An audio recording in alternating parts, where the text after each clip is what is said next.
Hey everybody, this is Big Benedict. I am bringing you God of War 3 on Chaos Mode difficulty. So this is going to be kind of just an introductory Prelude video, which I'll be stating in the title. So in a second here, when I activate the new game, you're going to see that the only checkmark I have for difficulty defeated is Spartan Mode. And the reason is not because I am a baby and need to play at the easiest setting. In fact, I don't do that. I play hard games on their hardest difficulty settings. But about a month ago, I was trying to clear a lot of game data, and I inadvertently deleted the data that was telling this game that I never cleared it. So I've already cleared Chaos Mode twice. I beat Hard Mode and then I beat Chaos Mode. That's the order in which I did it. And so when I popped it back in again about a month ago, the only difficulty settings I could choose were easy, normal, and hard. And I was so irritated that I wanted to make a guide at that point. So I had to I did a quick run on easy mode to just get through this game as quickly as I could. And I started yesterday morning, sometime around like 10 or so. When I got home from doing my stuff, and then it is now about an hour ago I defeated the game. So within 2 days I had beat the game, and I know it was on easy mode, and I know I skipped a lot of stuff, but all these cutscenes are unskippable. So it just really goes to show you how short of a campaign this game is. It's the shortest God of War game outside of the two PSP versions. So of God of War 1 through 3. This title here is the shortest, and in my opinion, it's also the easiest on the highest setting. I beat God of War 1 on God mode. I beat God of War 2 on Titan mode, and like I said, I've beaten this mode here, Chaos mode, a couple of times, and now I'll be beating it again on this mode. So a lot of people think that this game is the best of the three, and I disagree with that. I will admit that it looks the best. Hands down, it looks the best. But I don't think it's... I prefer God of War 2 over this title, but I still think that this is a masterpiece. That just is inarguably a masterpiece. An 11 out of 10. It does everything right, and I love it. I mean, I wouldn't be doing a guide for a game that I've already played so many times, you know.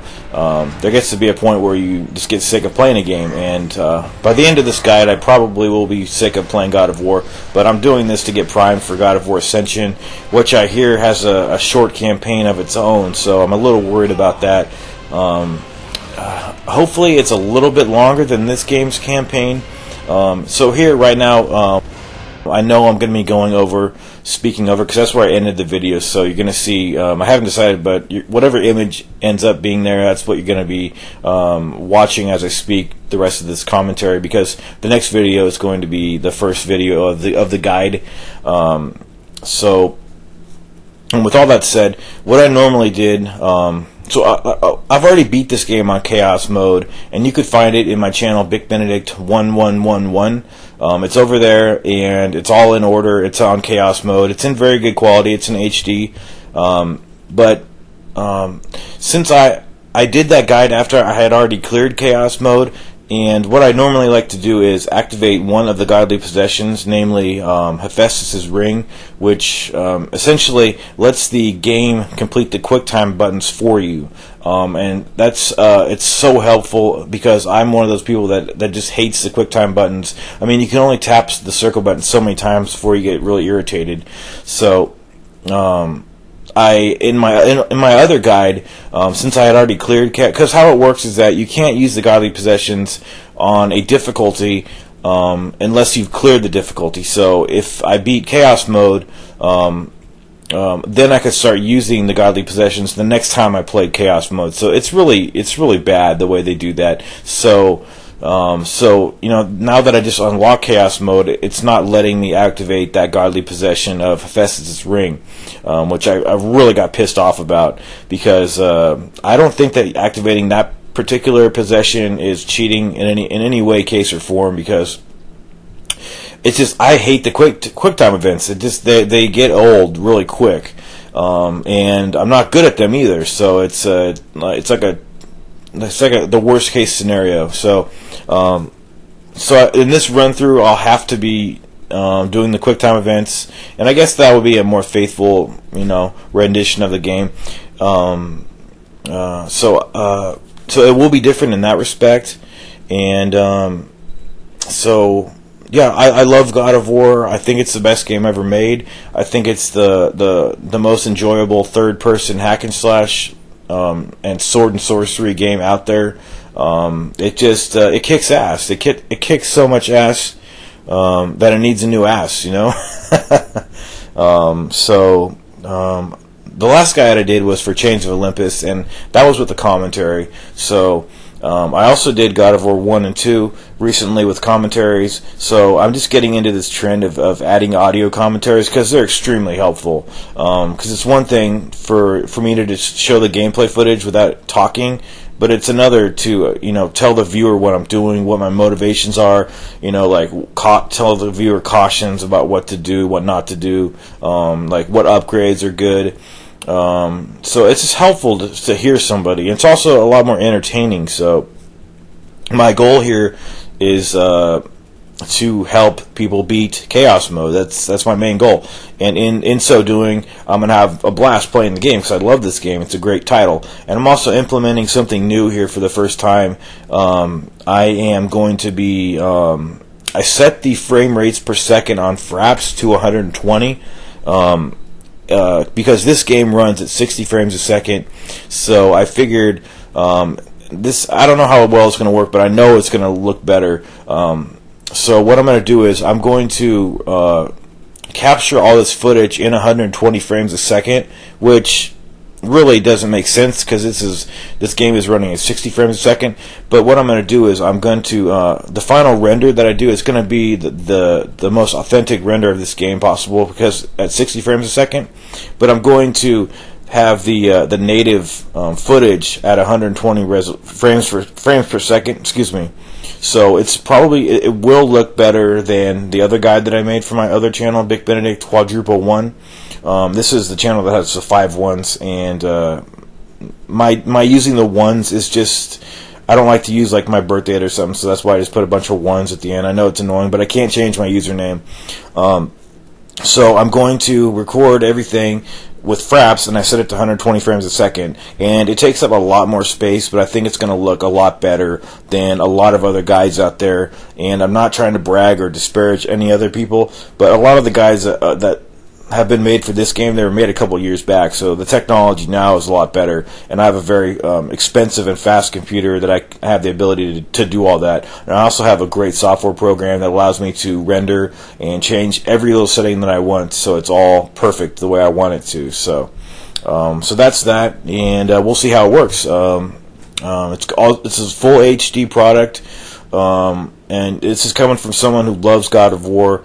And I have a lot of experience with this game. I've beaten the game, like I said, twice, maybe even 3 times on Chaos Mode, and I've also completed all the challenges, those 7 challenges that are excruciatingly hard, and I've also completed all the challenges of Exile that are only for true sadists out there. And I guess I am a sadist because after I'm completing this guide, I'm going to go back and do all the 14 challenges that exist, including the 7 trials of Exile that are very tough, and I'm going to be throwing commentaries over those too. So I can only foresee good things for my channel from here on out. I'm not trying to get views. I don't care about that. I'm trying to, if people come, they'll come. That's how I see it. I don't get paid for this. I have a job I do for money. I'm a student. I try to do this. Normally what happens is I fall behind in school, but it's all for a good cause anyway. Anyway, so that's just a little tongue-in-cheek humor, but so yeah, I'm going to be kicking ass in this game, and I'm not sure about what upgrades I'm going to be doing. Probably going to do all the upgrades. There's one move that I particularly don't care for when you get to the blades at level 3. It's called Athena's Wrath, and it completely fucks me up every time, because when I'm trying to dodge and do the triangle times 3 combo, it does her Wrath move, and I'll be pointing it out. So I'm kind of debating whether or not just to upgrade to the level 2 strength of the Blades of Exile. I'm not sure at this point. I'll have to do a little more thinking about the whole issue. But anyway, let's see. I should probably end this video soon, but I just want to say that my goal here is just to help people beat the game, and it's very, very rewarding for me when I hear people tell me that they beat the game just because it was all due to me, and I feel good that I could bring my experience and help other people develop good strategies, because all the strategies that you're going to see here, I developed them. Now, if other people thought of them too, that's fine, but I don't look at other people's guides because I don't. That's cheating in my book, and also you tend to just imitate when you see certain things, and then you bring it to your own. It just happens unconsciously sometimes. So yeah. So that's the. I apologize for this lengthy introductory material in Prelude, but that's exactly what it is. This is not a guide for trying to beat the game at this point. This is just an intro. The next video is going to be me kicking ass, and I hope that bleeds through into your own gameplay. It's got to, because I'm going to be helping you the best I can. So everybody take care, and make sure it really helps if you guys thumbs up every video that you see while you're watching my guide, and even thumbs up when you go into the playlist for this guide. It helps just to thumbs up the playlist. That increases my guide's visibility in the search results, so it really helps out. Now, if you happen to dislike one of my videos, that's fine. It's your choice. I'm not telling you what to do. I'm just saying that if you're a fan of my stuff and you want to make sure everybody else sees it and stuff, because there's just a sea of videos. It's an ocean of videos on YouTube, and things get buried so easily. But I'm hoping that we can rise to the surface here with our skill and clear this game and own it up and make other people marvel at what we've done here. So, without further ado, let's just go to the first section of the video. We're going to be fighting on Gaia, and we're up against the Seahorse, who has 4 forms. So everybody take care, and all the best.